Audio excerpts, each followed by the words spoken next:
I suppose that companies might think it's more convenient. It's like the bundling approach, isn't it, to get it from the two, and you might get some benefits from services on either side. But to me, I looked at it and I thought, well, it's interesting, this issue of the edge, which was touted as a really big opportunity for, not just telecom operators, but also equipment providers going back, when 5G first sort of came along. The edge is what it's all about in a way. And you had things like, Ericsson was pushing this platform called Edge Gravity that got dropped last year. You'd have thought that if it was doing that, then Nokia might have had similar sort of ambitions at one stage to do something in that area. And to me, them doing a deal with Google Cloud just sort of reinforces this sense that that whole business really is going to be one that mainly benefits the big internet companies, I think.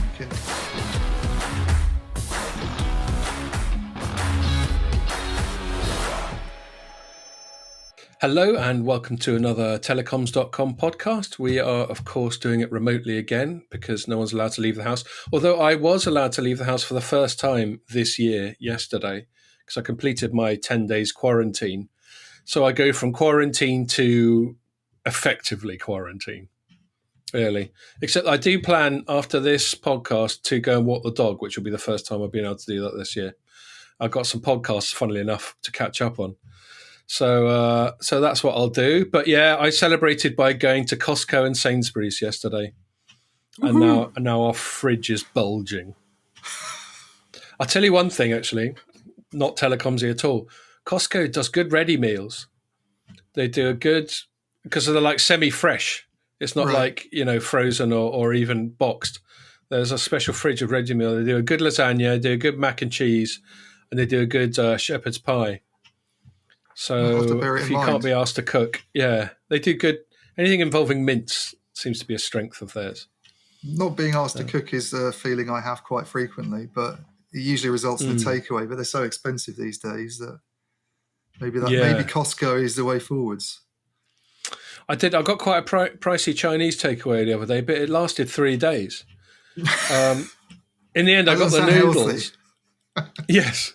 In the end, I got the noodles. There's like pork and duck noodles, and then I just chopped up a bunch of fresh veg and stir-fried it all to bring it back to life. Yeah. And that was all right. As long as it hadn't been lodged under your bed overnight or anything. No, not like my student days.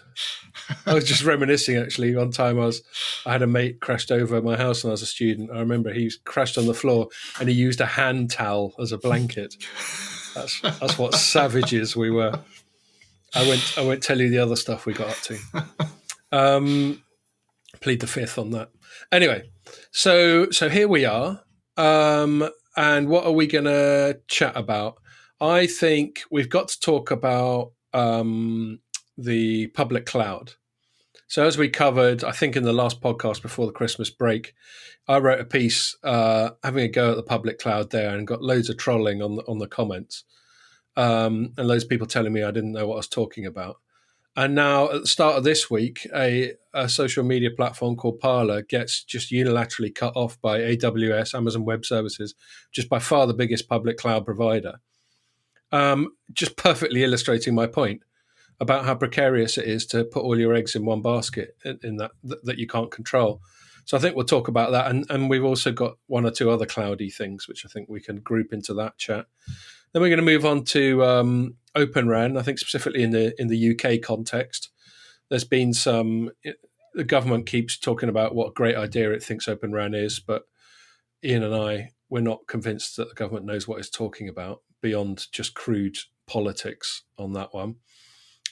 So we'll talk about that, and we might talk about a little spat between EE and some of its rivals in that one as well, clubbing that together. And then we're going to finish off with some talk about towers.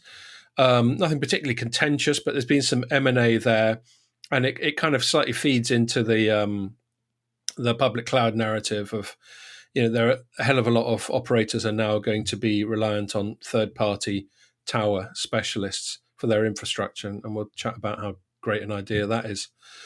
Okay, and then just before we crack on, if you're watching this on the site or on Facebook or on YouTube, while you're still allowed, he said, you can also listen to it on iTunes, SoundCloud, Spotify and loads of other podcasting platforms.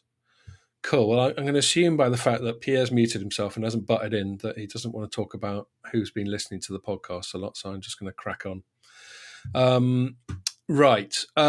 So as I sort of already trailed with the public cloud, the public cloud's a really good idea in principle. Okay. Why have all this your own infrastructure where you've got the capex of buying loads of servers and the premises to house them in and the opex of keeping them cool and maintaining them and all that stuff, when you can just, for a simple monthly fee, get someone who's just got acres and acres of servers to deal with it for you, such as AWS or Google or Microsoft. And then on top of that, they've got all these great extra bespoke bits of cloud native software to make everything better. You know, what's not to like? Until what happened at the start of this week, which is, you know, on the back of all the craziness that's been going on in the US, you know, thanks to those people who stormed the Capitol, now everyone who's even sort of slightly associated with Trump or considered to be right wing is for the time being beyond the pale. And Parler is this equivalent of Twitter that basically is where a lot of people have been kicked off Twitter, you know, sort of blowhards, conspiracy theorists, or just people who haven't really done anything wrong and have just fallen foul of their frankly random and constantly evolving terms of service. A lot of them have ended up on Parler, and that seems to be reason enough for Parler to now be considered a platform of ill repute. And then a few AWS people on Twitter, I think they were called AWS to Save the Planet or some sort of random bit of sort of general virtue signaling, sort of tweeted, well, you know, we object to our employer allowing this platform of hate to exist or something like that. And AWS went, oh, fair enough, we'll just cut them off. And, you know, it's even worse. They also got cut off by Google and Apple from their app stores, but being cut off by AWS is basically, in the modern digital cloud age, being cut off from your entire infrastructure. So I think that's incredibly worrying. I think it might actually be self-defeating by AWS because it adds fuel to the concerns of people, of ones that we've expressed on this podcast, that to be too reliant on them is a very precarious position to be in. And I just think is going to go down as a real inflection point in the relationship between the tech and internet giants and the rest of the world. But that's enough of my monologue. What did you think of that whole thing, Ian? Yeah, I agree. I mean, I think we talked about this before, but the AWS acting in that way, I suppose, wouldn't be a worry if AWS weren't so bloody big. And, you know, if you have a chat site, you know, that's used by a few 100,000 people and someone gets booted off it, then nobody's really going to notice around the world and it won't be such a big deal, perhaps. But there's so, I mean, we've used, I think it's Facebook that actually likes this analogy, doesn't it? That it's the modern day town square. And, you know, and obviously the infrastructure that supports all of this can be viewed as similarly critical. So if you're taking the decision to, you know, to stop somebody from having a say, and there's not really any alternatives for them to go to, then it's, you know, it's a bigger issue than one that should be resolved by a poll of employees, isn't it? It's not something really that should be up to a group of I don't know what you called them, but these sort of AWS activists who are out to promote their own view. I mean, I think in terms of the getting away from the, you know, a lot of the people that we've talked about with reference to the telecom side of things itself, you know, the deals that telecom operators do with the big cloud companies. And, you know, we've had chats in the past about how risky it can be, I think, to be so reliant on these three very large infrastructure firms, AWS, Microsoft Azure, and Google Cloud. And this sort of, to me, it hammers home the point. I mean, I guess a lot of the people that comment on our stories might not draw a link between what's happened to Parler and, you know, and an operator doing a deal with a cloud provider. But it does raise the possibility that a telco does something in the future or posts a bit of content. You know, I mean, some of them are in that area, or screens something or voices some kind of opinion that upsets AWS employees, Yeah. and then the next thing you know, sorry, but that deal you did with us, that's gone now, and we know you've transformed your business and sacked most of your IT staff, and you don't have any servers anymore on private cloud premises, but that's tough because this is a decision we're taking, and this is exactly why I think it's such a dubious move to me. Aside from all the stuff about efficiencies, we all get that, as you just pointed out in your intro. It's just they're just too dominant for it to be a good thing.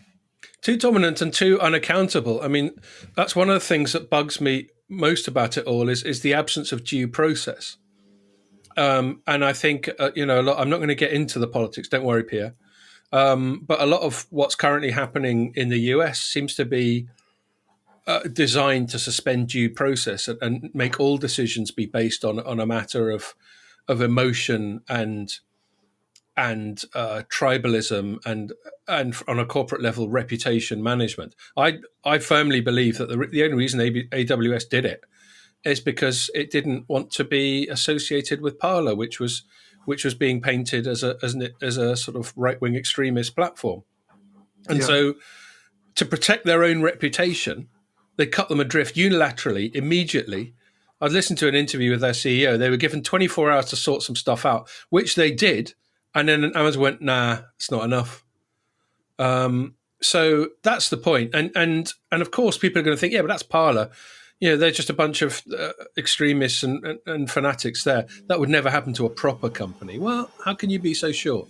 Yeah, but it's also the free speech issue has been an interesting one in the last few days, simply from things that you didn't want to mention the politics, but obviously the US president for the next few days no longer has a means of sort of communicating to the world on social media platforms, and I find it quite interesting some of the people who've come out and spoken up against that. I think Angela Merkel had fairly strong words, didn't she, about why we should be concerned about this sort of thing. And yet a lot of people seem to take it for granted that it's an okay thing to do simply because they don't particularly like Donald Trump and obviously haven't really thought through the implications of this sort of thing going on. Yes. And in the piece that I wrote at the start of the week, I brought up the issue of a tweet from the Iranian Ayatollah Khomeini sent in 2018 calling for the eradication of Israel.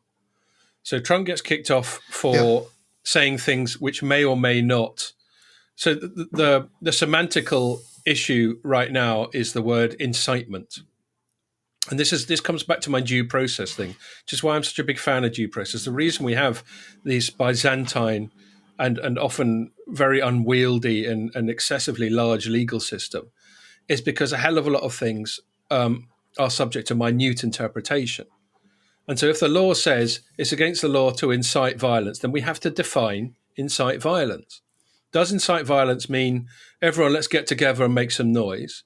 Does incite violence mean everyone let's get together and storm this building and kill some people? I think we'll agree the first one doesn't, the second one does. So then we have to work out where in the equilibrium between them, the point between not inciting and inciting happens. And that's called due process. It's called legal due process. And, it's not really happening both in a purely legal sense, and it's certainly not happening in terms of the terms of service of these internet giants, because they're obviously not operating within the law. They're operating within their own legal microcosm.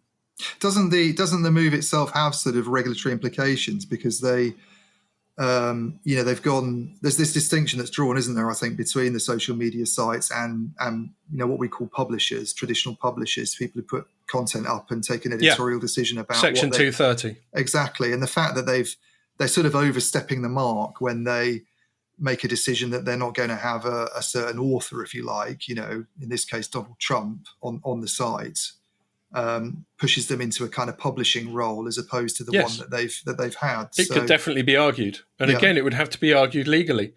The FCC was starting to look into it, but you get a complete changing of the guard of the FCC every time there's a changing of the guard in the government. So Ajit Pai, who fair play to him for starting to look at it, but he left it way too late, and has had to throw in the towel on that one. And I was going to say, what's become of Parler then, Scott, at the moment? Because it's obviously had this relationship with AWS. Game over. It's just game over for Parler. So you can't even access it right now, yeah? No, you can't. I've got it bookmarked. Yeah, just straight away. This And site can be. It's and basically the same screenshot as I use in my story. I'm guessing there'd be no option for them to go to a Google Cloud or a Microsoft Azure, because they probably just take the same position. Yes, exactly. Otherwise, it would be politically unacceptable from their perspective. Exactly, which is where you've got a sort of pseudo cartel situation going on. I'm not suggesting, certainly, if any of their lawyers are listening, I'm not suggesting that they all get together and rub their hands together and smoke and stroke fluffy cats and decide how they're going to take over the world. But they do all act in concert. So, which is again why the reputation management part of it is so important. Once something is deemed to be beyond the pale by whatever arbitrary system of weights and measures these things are decided, principally on social media, then none of them are going to touch it with a barge pole. The Parler CEO said he'd even come to an arrangement like last Sunday at the 11th hour with someone, and then someone got in touch with them, an investor, a lawyer, someone like that, and they ran to the hills. So everyone's treating them like lepers now, and they haven't done anything wrong. So anyway, but I mean, enough about Parler. The more general point is there is unilateral power, a hell of a lot of unilateral power being wielded. And I think when AWS did it, that took it to a whole new level of magnitude, even than social media censorship, which I've banged on about ceaselessly over the last few years. It's one thing Trump being chucked off, although that is a really big issue, especially when people like Khomeini and agents of other governments that are considered to be very dodgy are still allowed on.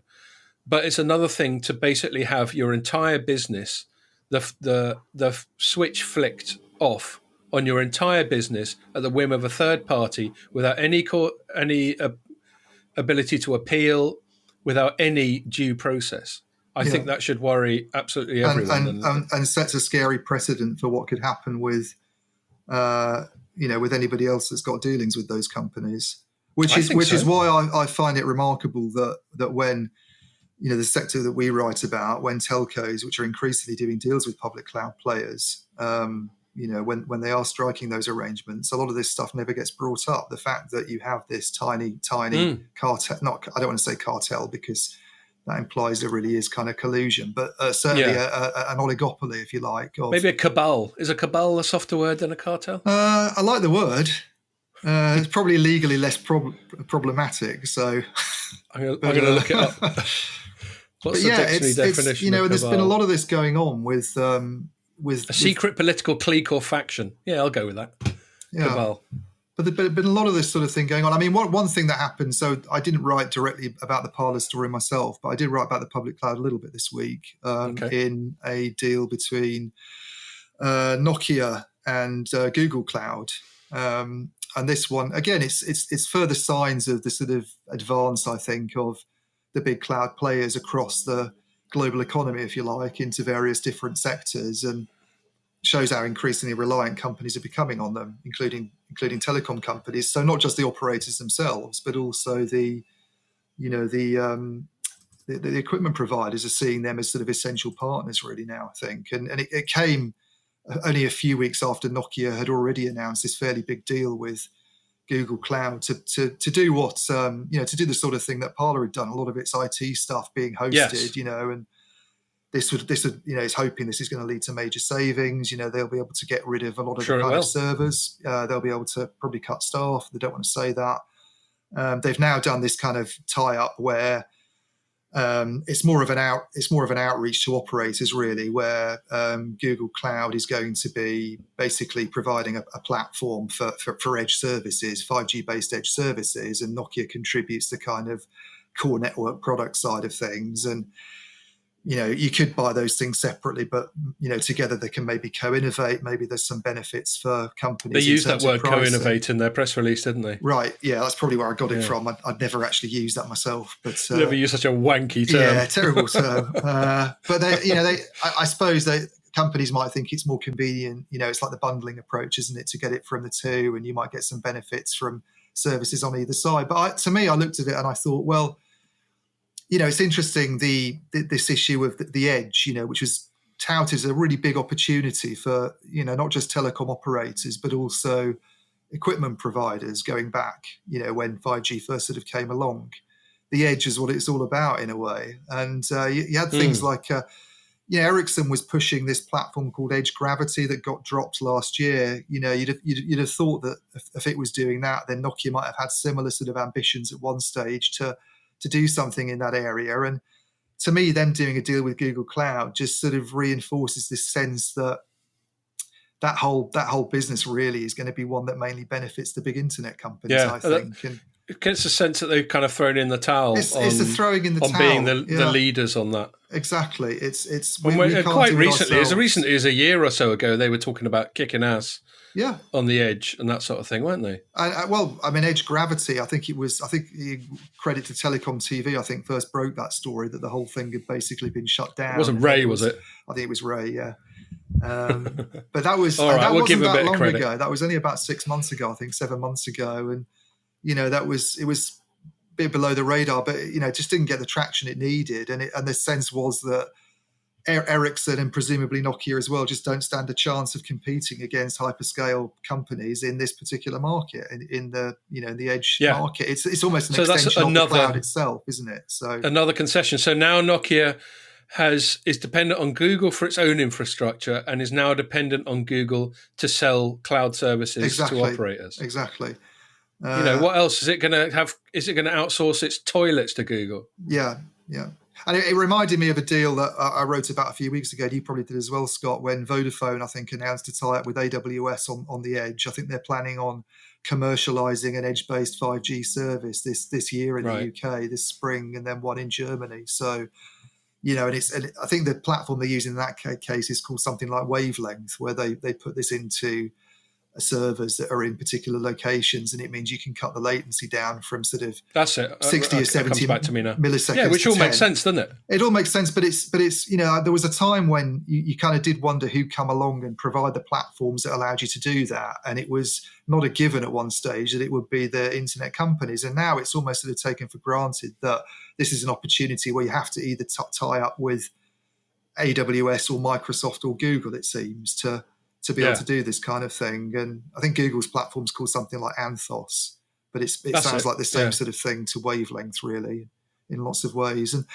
I don't know, I just, you'll hear the cheerleaders for the public cloud make some valid points, I think, about efficiencies and the fact that, if you're going to run your own private cloud, it's just very expensive. All the upsides are clear. No one's questioning the upsides. It's just that no one talks about the downsides. Well, we do. I'd like to think we do quite regularly now. Yeah, and then we get people calling us names when we do. Yeah, but a lot of coverage you read doesn't mention, I think, some of the downsides. And even I remember you talking quite interestingly about the whole sort of Google Photos thing on a podcast a few weeks ago, which is another interesting, not a company cloud type deal, but certainly one that affects consumers, where a lot of people have been used to uploading their images onto Google's servers. And that's been a service they provided free of charge, I think, until now. I don't think the change has come into play yet, has it? But they were talking all of a sudden about being able to charge for it, and this is something that will happen. Yeah, the point is the shifting of the goalposts, isn't it? Exactly, and you take it for granted for so long that you can get this free service. Anybody else trying to make money from that, who's smaller, obviously doesn't stand a chance once Google decides it's going to do that.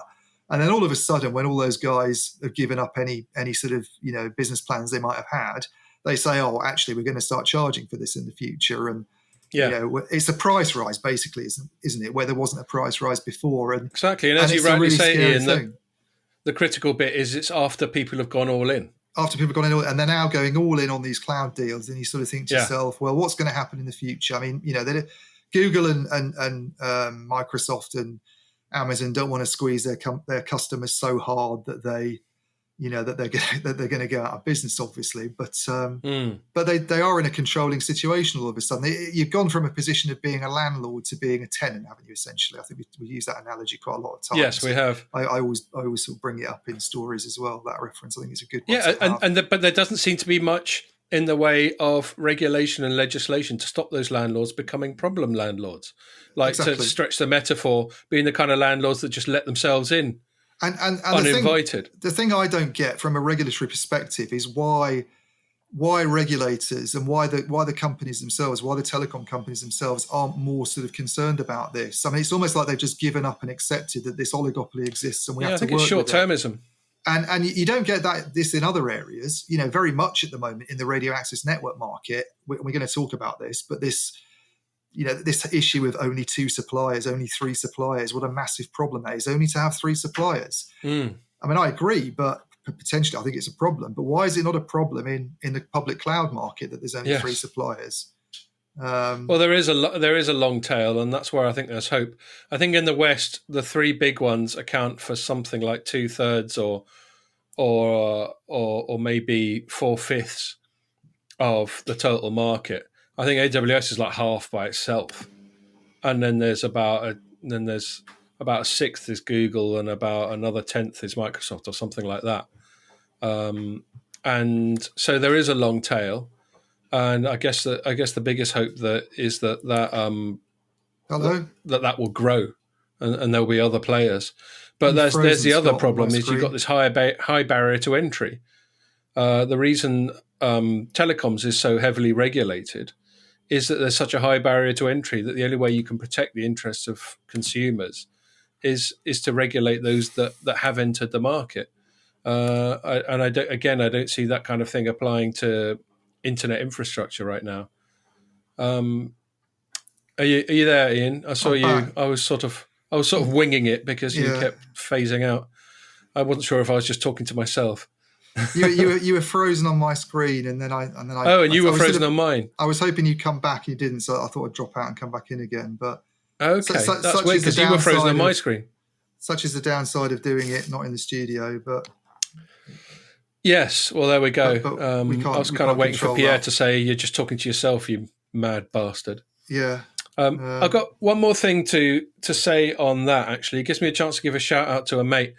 I was listening in on a webinar this morning with a company called Centilli, Centili, that I wasn't particularly familiar with. They are involved with, among other things, they call... it's not social payments, but it's basically conversational payments, which conversational financial services, basically over messaging services. So I think it's a sort of thing that's much more common in China through like WeChat and all that sort of thing than we have here. And it's arranged by a mate of mine called Anna McCrory, who you've met. Do you remember one time we went out after an Ericsson thing?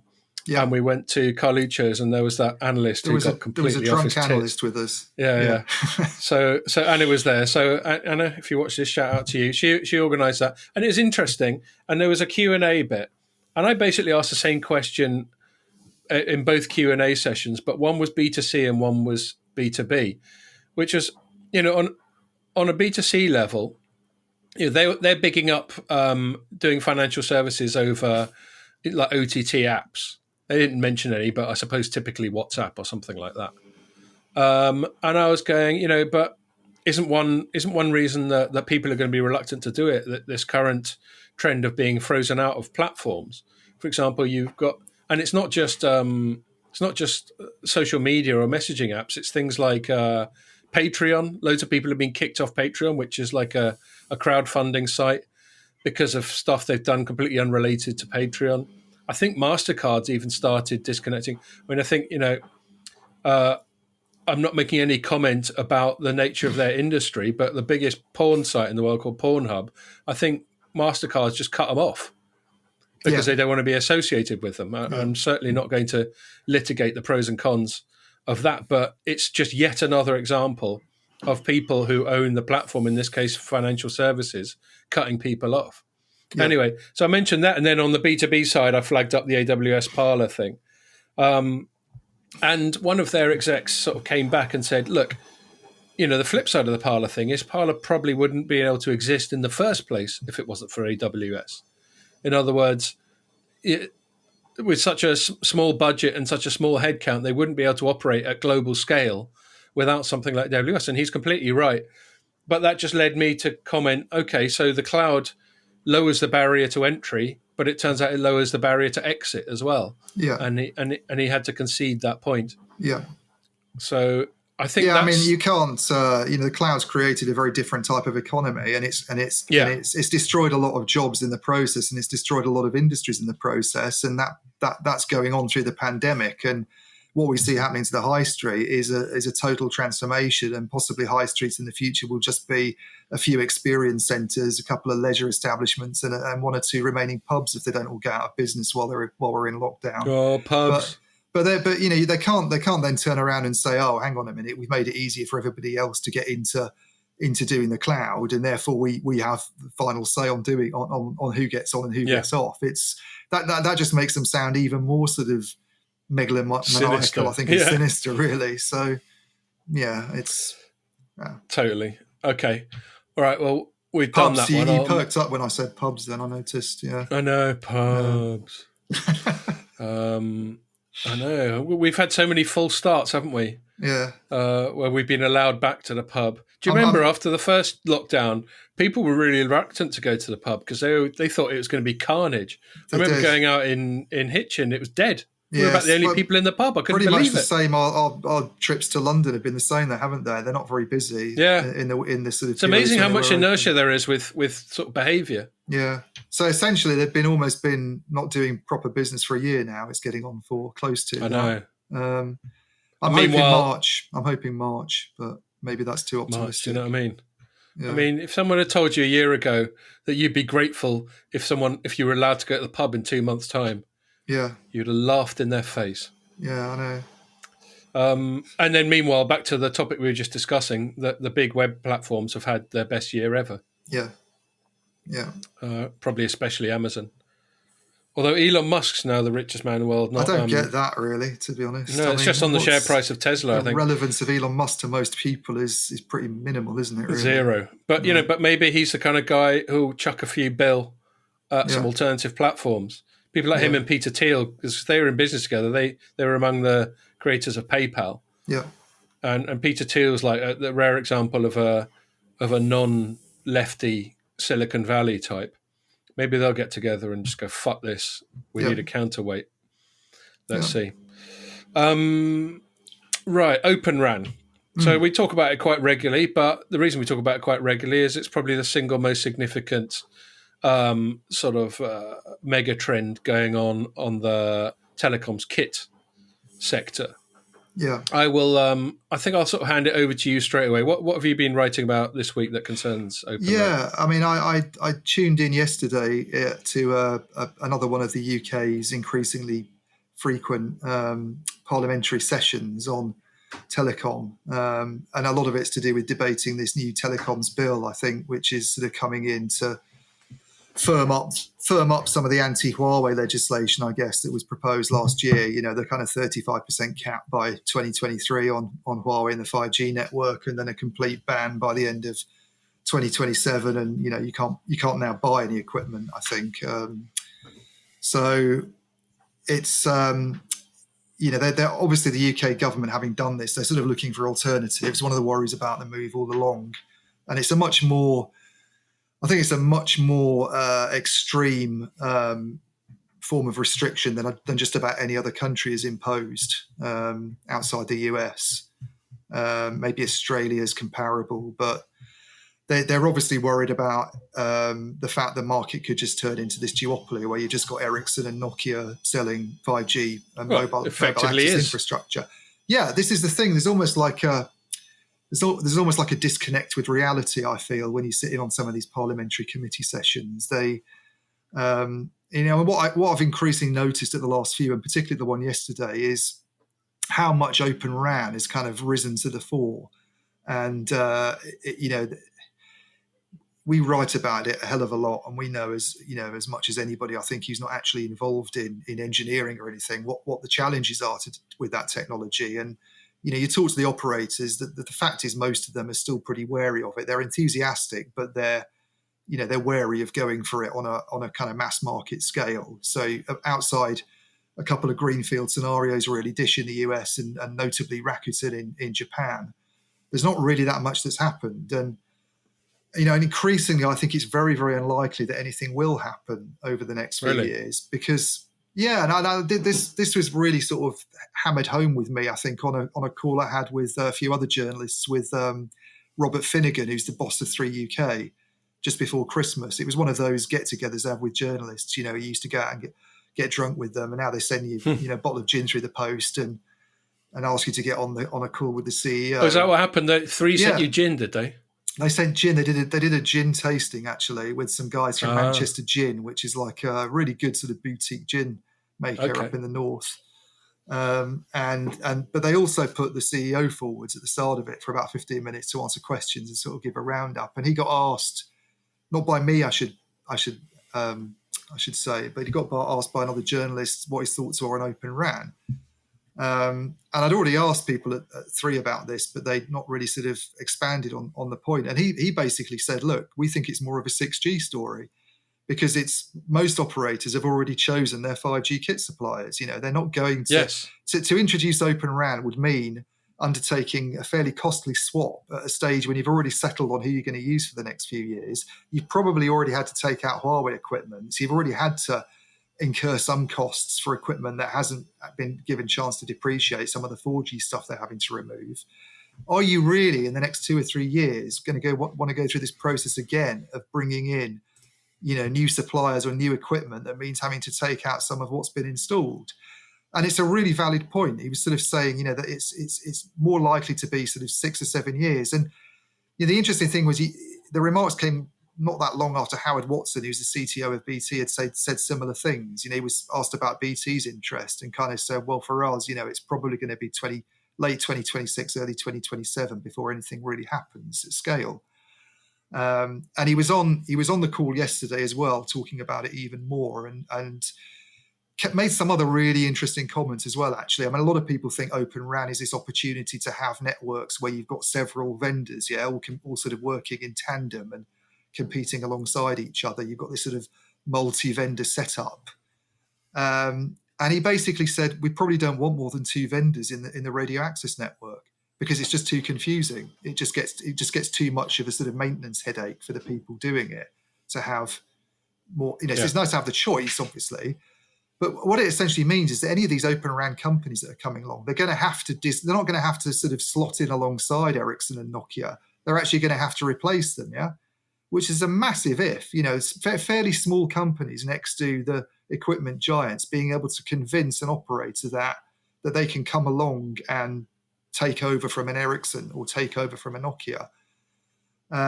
You've then got all these questions about whether it really is going to work in really dense urban environments. That's still not really been answered, I don't think. I know Rakuten would insist otherwise, but most other operators seem to be quite wary of that. There are huge questions over the cost savings argument about it. How much can you really save from using this equipment? And by the way, Ian, since you mentioned Rakuten, isn't it slightly debatable how OpenRAN their stuff is? Given that Possibly. They're going with quite a lot of vendors that they're sort of affiliated to, NEC and all that. Exactly. I mean, I think that the interesting thing about Rakuten is 2 things. First, it's a greenfield deployment, and I think a lot of the savings and a lot of the efficiencies they're getting are actually not directly to do with OpenRAN. It's because they're doing things from scratch, and they're just doing it in a more efficient. So, for instance, the CTO's talked about just simplifying equipment, taking away certain bits of cabling, for instance, that have been used in the past, and now you don't have to have them. There's better ways of doing it, and I don't think it's necessarily an OpenRAN thing. So that's one point. I think the other point, as you just made, they own Altiostar. They own another vendor whose name I can't actually remember on the OSS side, and they have a very, very cozy relationship with NEC, which is a Japanese vendor, to the extent where I think he even said this himself. Tariq Amin, the CTO of Rakuten, actually said that he'd gone in and been able to have discussions with NEC in a way that doesn't normally happen with vendors, and almost set them profitability targets and say, this is what we want to be paying. I mean, it's very, you sense the hand of the Japanese government behind this in a way that worries me a bit, because I can see the UK sort of taking inspiration almost from the Rakuten model and feeling it needs to get involved. And let's remember, we don't have anything like NEC in the UK. We don't have that capability. No. And I just feel, I'm starting to sound like an anti-OpenRAN person here, and I'm not, because I think in lots of ways it's very interesting. I do agree that it's nice to have more competition and choice. Obviously, I think what's happened with the market over the last 10 years, going from 10 or so vendors, I think, at one stage in the early 2000s, perhaps, to 3 or 4 or whatever, is a worry, and there needs to be questions about that.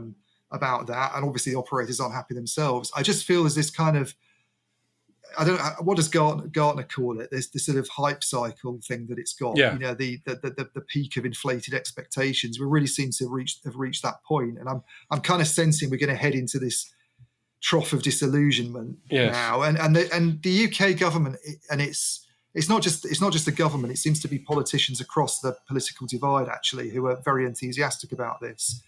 I find it very questionable. I don't like it when the government's getting that involved in decisions about technology that should be used. And the real worry for me is if they come along and start saying things like, you have to have OpenRAN equipment in your network. You're not allowed to use anything that doesn't comply with those standards. And you can sense there's a desire among some politicians to do that.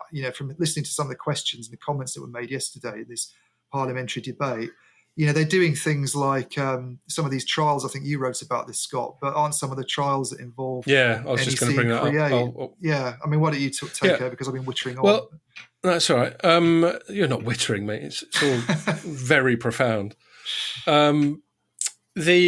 No, but I completely agree about the politicization of it. This has been clear ever since the Americans started banging on about it in the context of sidelining Chinese vendors. And, the impression you get when politicians get hold of this stuff, it's like a sort of buzzword. You can just imagine the buzzword goes around and go, it's all about OpenRAN now. And no one really goes, but what the fuck is OpenRAN? They just go, right, we're all about OpenRAN. This is our talking point. This is our narrative. We're all about OpenRAN. And we got to encourage operators to be all in on OpenRAN. So there's 2 questions about that. Firstly, if OpenRAN's a great idea, then the market will adopt it. Doesn't need the state to poke its nose in. So the state's obviously poking its nose in, A, to try and ensure that it happens, and B, to try and accelerate it. I completely agree with the 3 guy. This is a 6G thing. Yep. Not because it's got anything to do with whatever the standards of 6G are going to be, but because, as you say, because of the investment cycle. There's no way it fits into the investment cycle now. That ship has sailed. That's exactly what he said. You could have been on the call if he used that expression. Yeah, it was in my headline, I think, when I just took great minds think alike. So what they're basically trying to do is trying to cajole the telecom sector into being as all in as possible on it when the next investment cycle comes around. And so the thing you just alluded to, a little story I wrote, the headline was "Government chucks money at a few 5G bright ideas."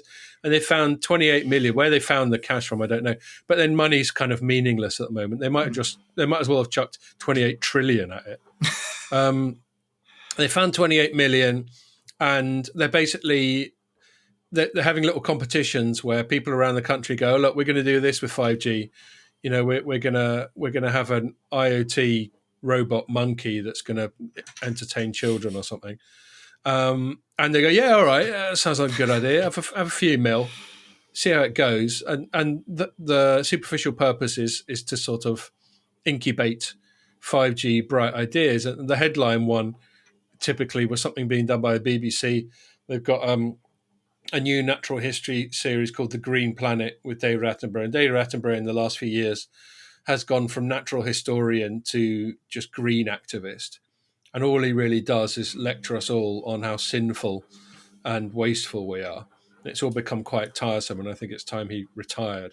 Yeah. But there we go. I mean, I think NEC's been the beneficiary of some of this money, a fairly small amount. Yes, well, I was just leading up to that. Sorry, just indulge my go for it. Attenborough tangent.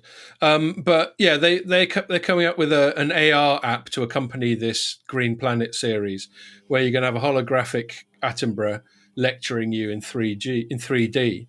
And then there was a list of a few others that they had. Milton Keynes 5G, and I think there was 9, and of those 9, 5 of them have brackets OpenRAN at the end of them. So there's Eden Universe, brackets OpenRAN, Connected Cows, COWES, which I think's in Hampshire or something. Isle of Wight. Oh yes, so it is. Oh, Paul, never forgive me for getting that one wrong. It's even written. I even wrote Isle of Wight, so I'm just being an idiot there. There's 5G AMC2, brackets OpenRAN.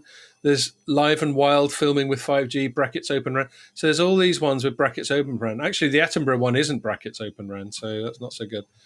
And so this is clearly another example of how even on a relatively fringe little thing like this, they're trying to bring OpenRAN to the fore, as per your prompt, which I think just sort of confirms the narrative that we've been telling. And I think the scary thing is, from listening to the session yesterday when they had Mavenir and NEC in the room in the afternoon slot, and a few of these politicians. Interestingly, it was actually around a table. The ones I've been on in the past, everybody's been in Zoom calls, but they're all sitting at a table again. I mean, has social distancing ended at government level? I don't know, but they did have gaps. Did they all have like masks on and hoods? No, they had 2 meters between them, but they're all in the same room together without masks on, which I thought was very bizarre. Irresponsible. Very irresponsible. If we get locked down for another month, it'll be their fault.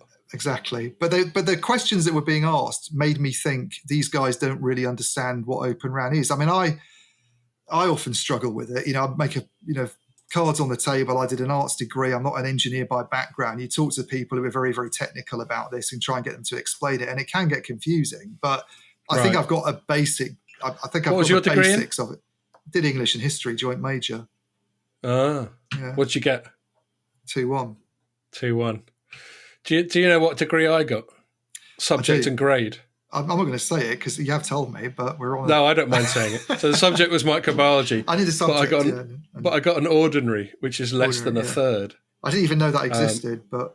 No, I think I was the only one. It was quite funny when I was at Bristol University. So I was at a good university. I just got a shit degree from it. I don't know if that counts as a all right degree at other universities. Maybe. I'm hoping it does. Not that it matters, of course, no. But anyway, and when we had the presentation where you come up with your little hat on, you were last. I was literally the only one. Oh, brilliant, mate! Yeah, so that was good. But, anyway, sorry. So you don't always understand OpenRAN. I don't always understand it, but it's clear that and it is confusing, and obviously people understand things on different levels, but you'd expect them to have a basic sense of what it is and what it's doing and why it's different from traditional. Yeah. Unless you've got that worked out in your head and you've got a basic sort of fundamentals of what this is compared with traditional RAN, how can you possibly go all in on it in the way they seem to be doing? Because politically, all they need to know is it's another vendor. They don't really get it, a lot of them. I mean, there was some very, very overly complicated explanations by people from Mavenir actually about what it was doing, and a lot of talk about it's all software and there's hardly any hardware, which is obviously complete nonsense. I mean, the software doesn't just work in thin air. You've still got equipment have an antenna used. And stuff. I mean, all right, maybe the value moves into software and and it becomes more software adaptable, but it doesn't mean hardware disappears. But the questions that were being asked just suggested to me that they don't really understand it, and therefore how can and this is people actually with some of them with a scientific background. So there's a lady MP called on the Labour side who seems heavily involved with all this stuff. What's her name? Chion Wura, and she's basically former sort of Ofcom executive as well. I looked up her CV. She's kind of an electrical engineering degree, but she seemed to be very confused about what OpenRAN was. And you sort of think, well, if she's having trouble with this at a basic level, then what hope is there for someone like Oliver Dowden, in the DCMS? Well, they don't put telecoms experts in Ofcom anymore. It's not like in the day where our current CEO was, I think he was the one who started at Ofcom, Stephen Carter, wasn't he? Yeah. But I'm pretty sure he had some. Well, I think he was at Alcatel-Lucent before that. There we go. He's been at some big companies. Yeah, so he knew his stuff. A regular guest on the podcast, William Webb, was at Ofcom, and he's obviously forgotten more than I'll ever know about this sort of thing. But then, I owe him an email. I've overlooked one of his emails actually. For weeks. Oh, do you owe him an email? Yeah, about a contribution, but that's a different subject. Yes, but then like the one they put in earlier on when I was at Telecoms.com was Sharon White, who was just, I think, a treasury mandarin. Yeah. I'm sure she's very competent, very smart, hardworking, etc., but not a telecoms expert. Yeah. And now the person they got in now, I remember writing about it and just think, what relevance is this person? Again, they would just a civil I'm, servant. I'm not saying you should get boffins in who don't see the bigger picture, can't see the wood No, for but the it'd help trees. if they. But you need to have a basic, sort of understanding of the concept, really. And I didn't get the sense that they really understood what the concept was, which is basically Open RAN's really about improving the interoperability, it's about sorting out some of these nasty interfaces that have been problematic, according to the Open RAN crowd, on the radio access network side. They're very basic level. Decoupling all the bits and bobs. You take a radio from one company and you can basically get your sort of baseband software from somebody else and run that together, and you don't have to think about it, and it should be, it should all work. And at the moment, it all has to come from the same system. That's basically what it is, and that offers the reason it's interesting is because it's potentially a way to stimulate competition. But from that point, you have to sort of think about, is it going to stimulate competition? Which gets back to the thing I was saying about, when Howard Watson's going, we'll only ever really want to have two vendors in the network. Yeah. Ericsson and Nokia are going to go in and do Open RAN, if this becomes something that's a big challenge to them. And they already are. At the same time, quite rightly going, I think you'll find you're better off going all in with us because everything will work better with each other. Exactly. And all that sort of thing. Yeah. So I just, in which case, if the purpose of Open RAN is to try and create a market that's less, that isn't this Ericsson Nokia duopoly, I reckon there's a big question mark over that. One scenario is that Open RAN companies end up being snapped up by, we say regulators now perhaps are more savvy and will come along and go, we're not going to allow Ericsson to buy Mavenir or whatever, because that would be a distortion. But regulators cock up all the time, on things like that. They allowed Alcatel-Lucent to merge with Nokia. So on what grounds are they going to stop Ericsson from buying a small Open RAN supplier, which might be the equivalent in the telecom market of Facebook buying Instagram, let's say?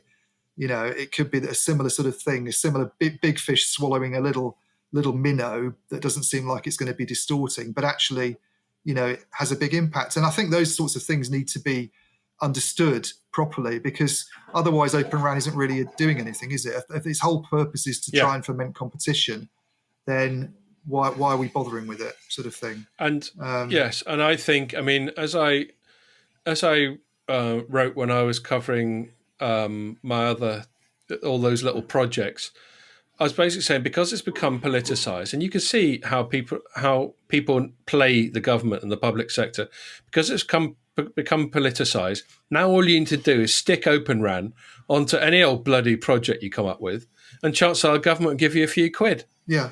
Because that's as sophisticated as they get. They're like, all right, Open RAN good, government must encourage Open RAN. This company do Open RAN here, have some money. Yeah, and I have a real issue with that as well, because the companies they're giving money to, as I understand, and it's not big amounts, but it's more the principle. Why should NEC be getting government money, any public sector money at all, even if it's a few quid? Why should they be getting that to come and do a trial when they're not in this for any sort of altruistic reasons? They're planning on making money from it, presumably in the UK in the future. Indeed. So make your own investments, run your own. And if trials, it's commercially viable, then I don't see why. That. Yeah, that sort of overlaps with what we were talking about last week, which I obviously won't get into now. The whole rollout stuff of fibre. Yeah, it's either worth it or it's not commercially.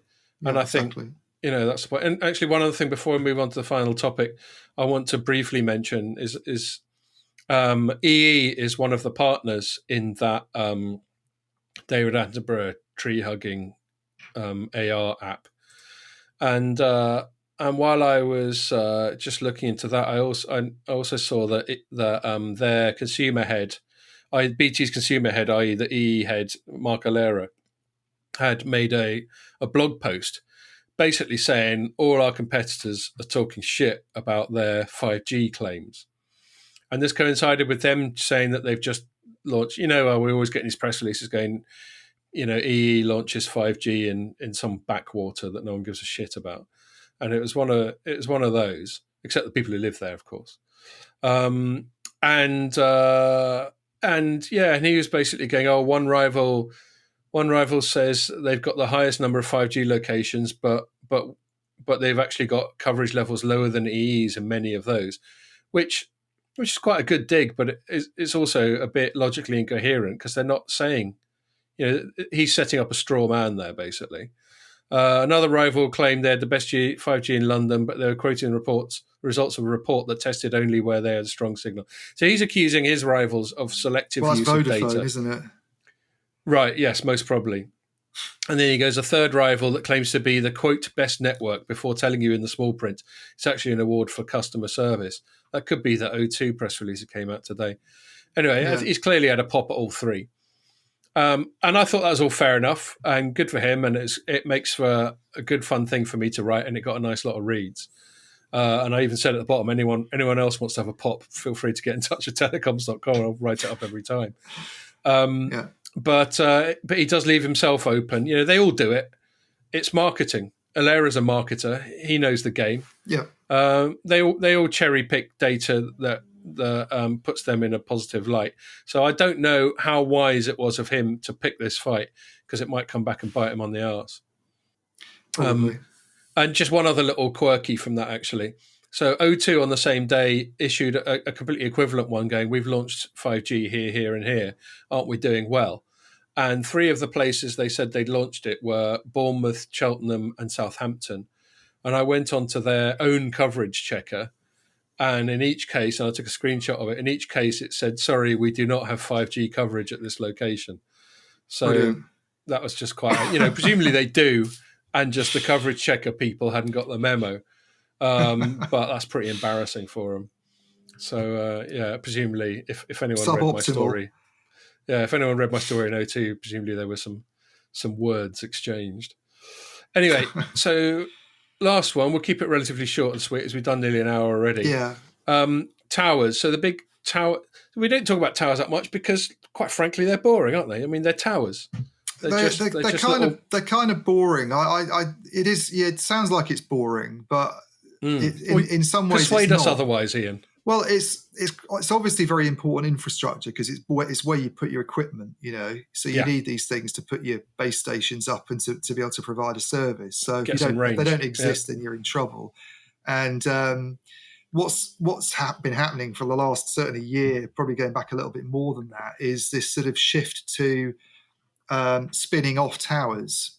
And so traditionally they've been owned by the operators. They're owned by operators in Europe. I think this has already happened in the US. Actually, the sort of emergence of specialist tower companies which just own the towers but don't do anything else. They've had those. Yeah, so American Towers is one, and there's another one called Crown Castle. Those are sort of the best known, I think, from the US market.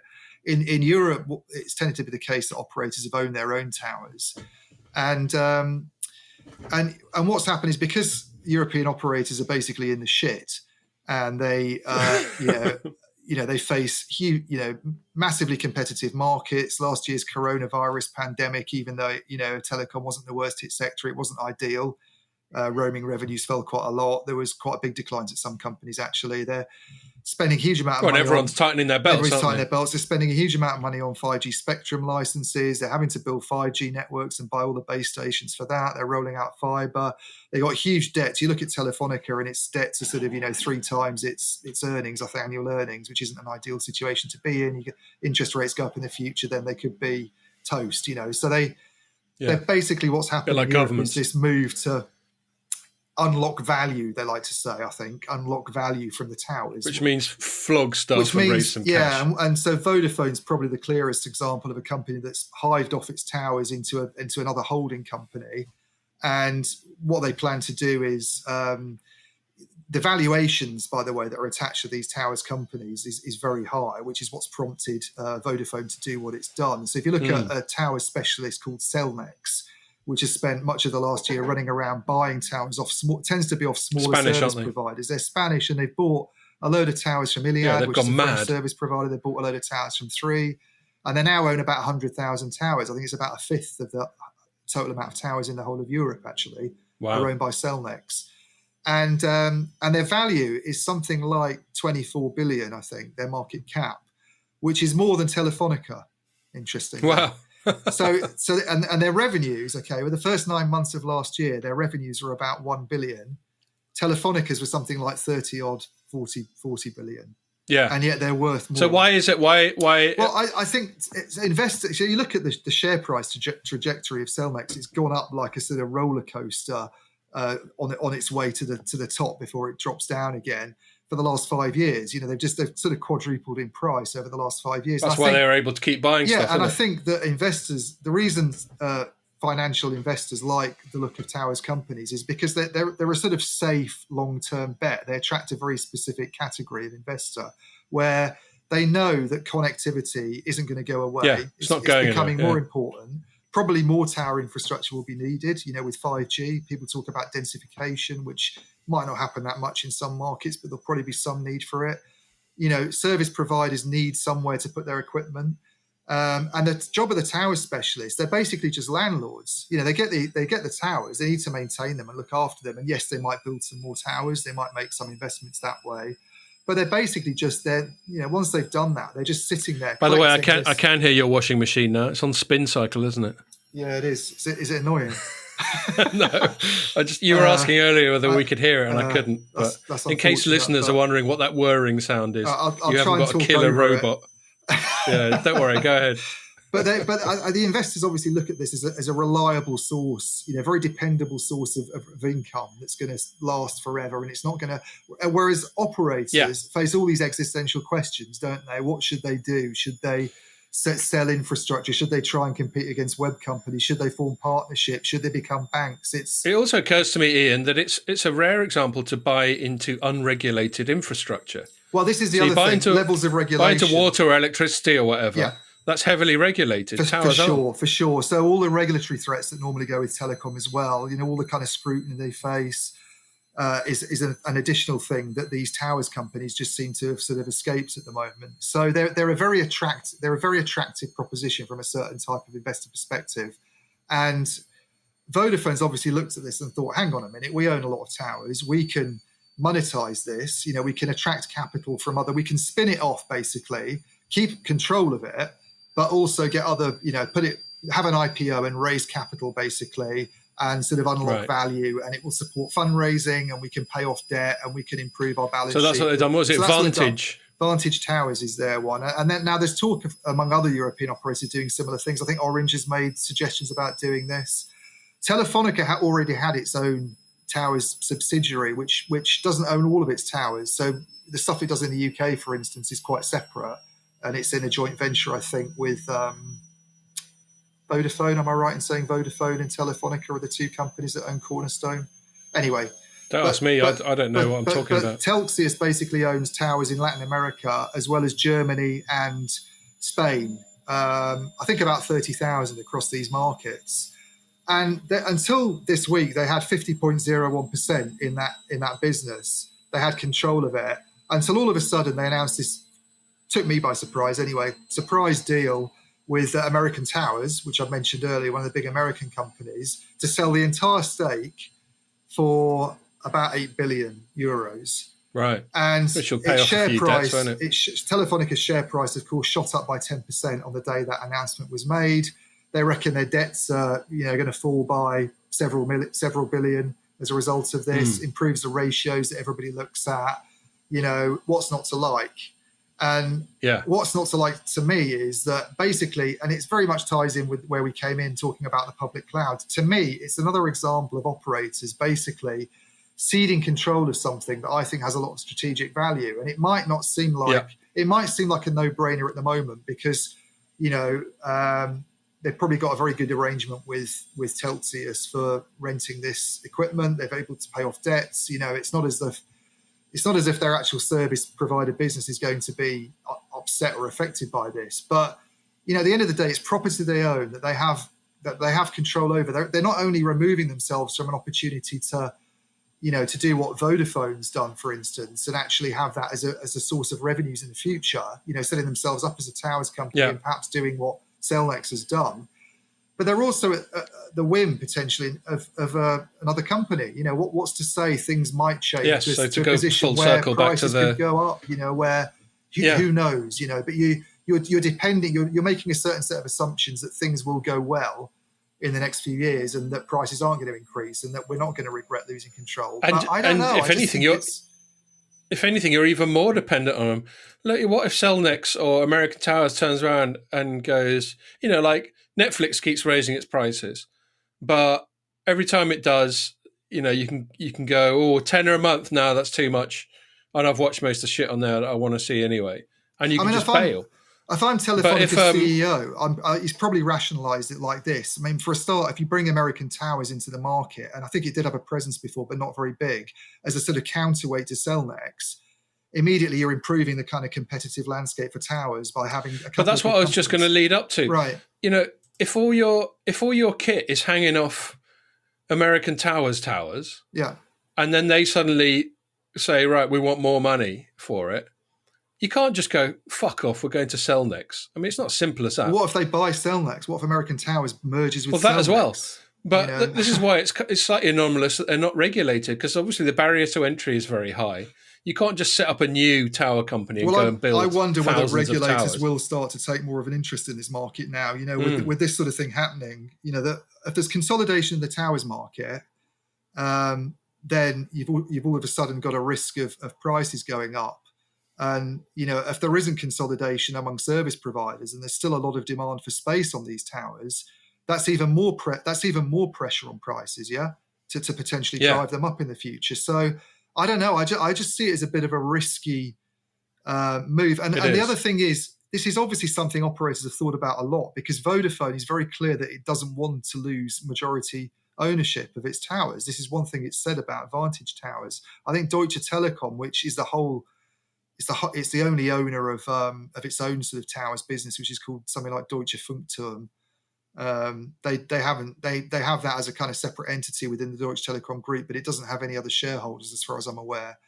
A lot of the big European incumbents are quite, they're sort of very keen to retain control of those assets. So what Telefónica's done is quite a radical move. It's the first one of the big European incumbents to do something like that.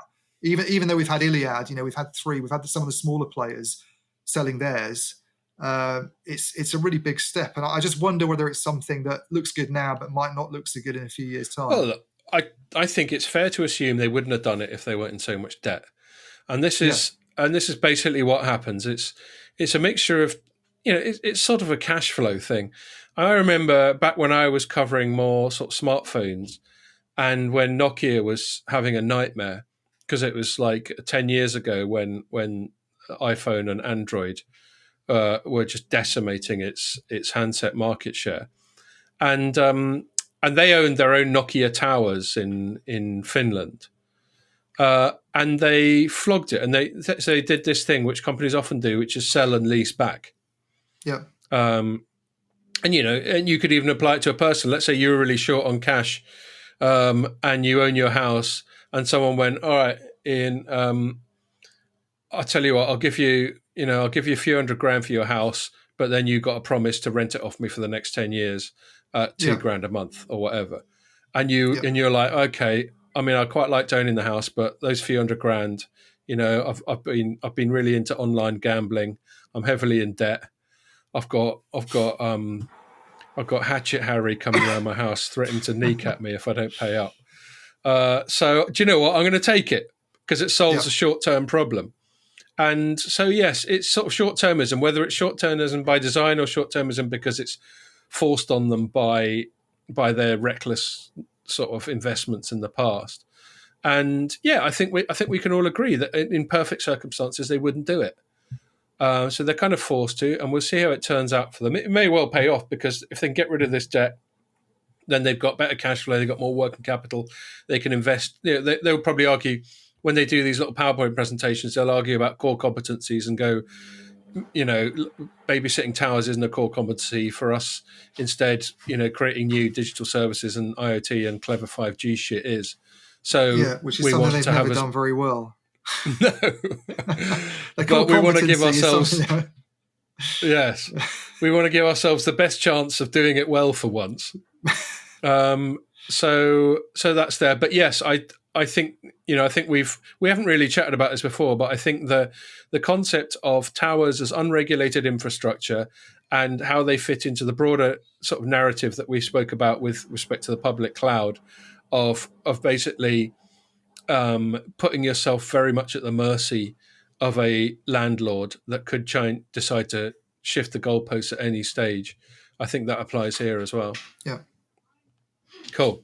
All right. I think that's a sort of natural end point. We've done over an hour. So we'll wrap it up there. It's getting dark. I think I can even put my blinds up a bit. I'm gonna attempt to take the dog for a walk before it gets even darker, but it'll probably be nighttime by the time I come back. So I'll leave it there. You're on dry January, aren't you, Ian? I am. I almost gave up. Are you being a good boy? Yeah, I haven't had you a almost drop, gave up. but I was very tempted a few days ago. And now that it's the 15th, it doesn't seem quite so bad, actually, because we're basically you're just going to power through. Well, that's often when it comes to sort of denying yourself stuff. You have these little moments, don't you? And if you always find the first bit hardest because you're used to drinking a lot in December, right? Yeah, and now you just get into the habit of having fizzy water or something. Yeah, but I will look forward to a beer on the 1st, for sure. Yeah, although I think we concluded because the 1st of Monday, you might have to might be the get cracking on the 30th or something. Maybe. Well, I'm not gonna have a beer now, but that's only because I don't want to piss myself while I'm walking the dog. But as soon as I come back, a star awaits. All right, cool. We'll wrap it up there. So thank you everyone for listening, and make sure you join us for the next one.